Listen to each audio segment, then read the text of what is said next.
બોલો ને ભાઈ. ભાઈ મને માથું દુખે ને કળતર થાય, ટીકડી આપી દો ને. સુરા હું લેવા આવ્યો તું? અરે ભાઈ માથું દુખે ને કળતર થાય ને એટલે મેડિકલે દવા લેવા આવ્યો. પેલા ભાઈ ડોક્ટર ને બતાવી દેવો, એમને દવા લેવા ન આવે. હાલ મારા ભેગો. બોલો ને શું થાય? સાહેબ એને માથું દુખે છે અને કળતર થાય છે. અને ક્યારેક ક્યારેક ચક્કર પણ આવે છે.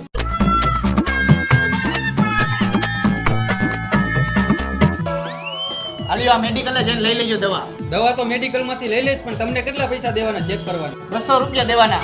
200 રૂપિયા. હા તો થાય તો ખરી ને 200 રૂપિયા. સાહેબ આવડું મોટું દવાખાનું લઈને બેઠા છે, ડિગ્રી લઈને બેઠા છે, તો દે 200 રૂપિયા. ભાઈ આ દવા આપી દો ને. હાલ્યો ભાઈ દવા લાવો 20 રૂપિયા. તમે જો સાહેબ ને ન બતાવવા ગયા હોત ને તોય હું તમને આ જ દવા આપે ખાલી 20 રૂપિયામાં.